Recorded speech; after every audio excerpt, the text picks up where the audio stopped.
Now that we've kind of talked about these 6 steps and why we do these 6 steps and um, why we structure them the way that we structure them. And that's kind of the cornerstone of all research. But then from that standpoint, research kind of breaks off into what we call different paradigms.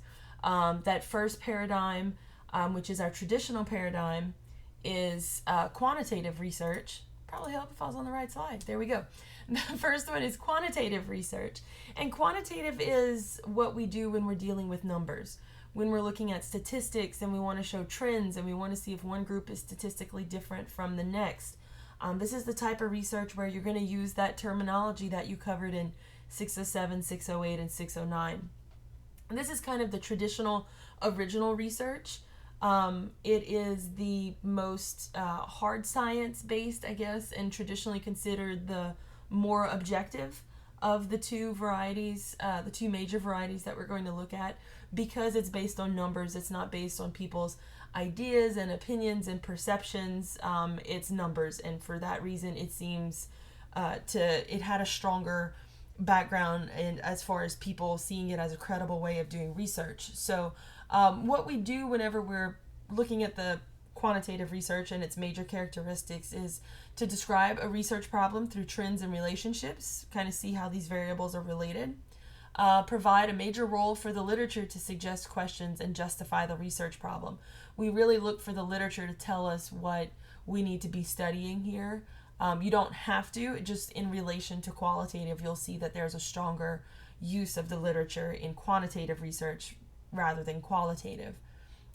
We create our purpose statements, research questions, and hypotheses that are specific, narrow, measurable, and observable. Measurable is one of the key words here that a lot of students miss. And we'll talk more about this when we talk about variables, but if we want to talk about motivation, for example, that's an abstract term. Even academic achievement is really an abstract term.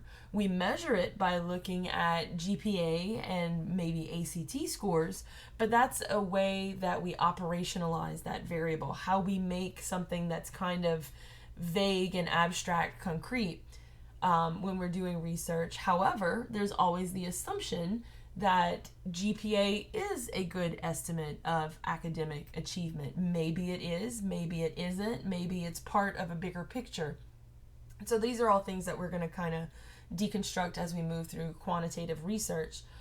We collect this numeric data from a large number of people using instruments. By instruments, that could be in exercise science and health ed, for example. We might look at BMI and those types of things. We can collect. Sometimes it's biostatistic data, like we're looking at cholesterol levels. Other times, our instrument could be a test that we give them, a pre-test and a post-test. There's a lot of different designs, and we'll get through those as we move through the semester. We also analyze the data for trends, group comparisons, and relationships among variables. So this is where you do your means and your averages. You do your group comparisons. So think of your t-test and your ANOVA, where you're looking to see if there's differences between groups. And then we also look at the relationships among the variables. So that would be like your regression and correlation. How are these things related? And then finally, we write the research report using standard fixed structures and an objective, unbiased approach. We let the numbers speak for themselves, and we can't fudge the numbers. They say what they say, and it's our job as a researcher to be honest about them. So keep those in mind as we start talking about the major characteristics of qualitative research. Qualitative research explores a problem through obtaining a detailed understanding of a central phenomenon.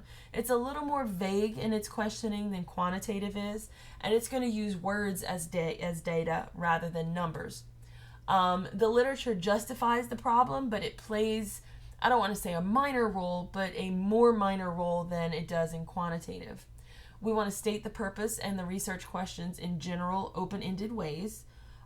We tend to be more exploratory, where we might not know what's out there, so we're going to look for it, and we're not really sure what we're going to find, so we're very broad. Whereas with quantitative, we're going to be more focused. We might have a hypothesis based on the literature that if we put more playgrounds in a neighborhood, that the number of hours a week that children and students engage in physical activity goes up.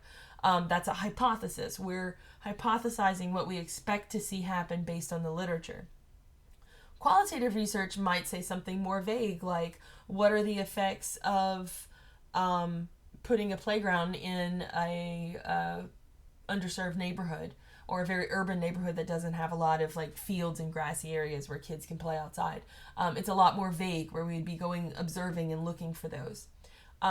We analyze the data. We collect data from a smaller number of participants. So in quantitative, you might have a sample size of like 400. In qualitative, we tend to have smaller sample sizes. I usually have 8 to 10 people when I'm doing interviews, and that's it. I do 8 to 10 interviews. Sometimes I do more, depending on what I'm talking about. We analyze the data using text analysis. We'll talk about that when we get into grounded theories later on, but we'll use that instead of statistical tests. And then we write the research report using flexible and emerging structures. We do want to talk about subjective reflexivity and bias. This is, our interpretations. We're not doing some structured math to figure out what's going on here. We're kind of summarizing the data and pulling out what we think are themes in the data, which is totally viable, but we also have to specify in that reflexivity piece what our relationship to the topic is and how we went about those details. So those are the overarching characteristics. We're going to go into more detail when we get into later chapters. But just really quick, similarities and differences between the two. Both follow the 6 steps. Both have introductions that establish the importance of the research problem. You have to show that your problem is important. Both use interviews and observations. They just conduct those differently. Differences are quantitative is more closed-ended, qualitative is more open-ended. Quantitative is based on stats, qualitative is based on text and image analysis. It's a little bit more subjective. Quantitative reporting usually follows a set structure, whereas qualitative data reporting is a lot more flexible, and we can talk more about that in class, about the variety of ways that those are done.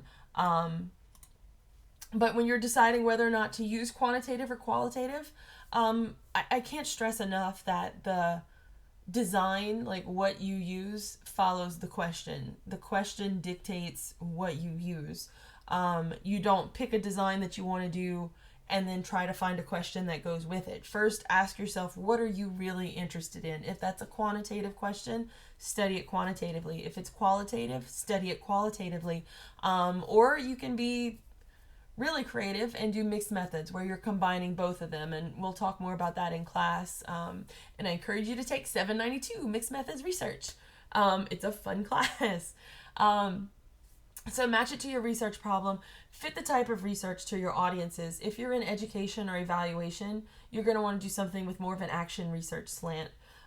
Relate the type of research to your experiences and training. What are you good at? Where are your skills? How do you think? I find that I just think more qualitatively. I'm more interested in questions that maybe people haven't really looked into, or areas that people haven't really studied. I did a study on roller derby girls and burlesque dancers, for example, which isn't an area that people typically study. So it was very broad and very qualitative. However, I've also done evaluations with schools where we were wondering if an arts program helped students in emotionally disturbed classrooms. So it could go a lot of different ways, but just let your question decide which design you're taking. That being said, I'm going to close off of this right here, and later on we're going to talk about the different quantitative designs and the different qualitative designs and their uses.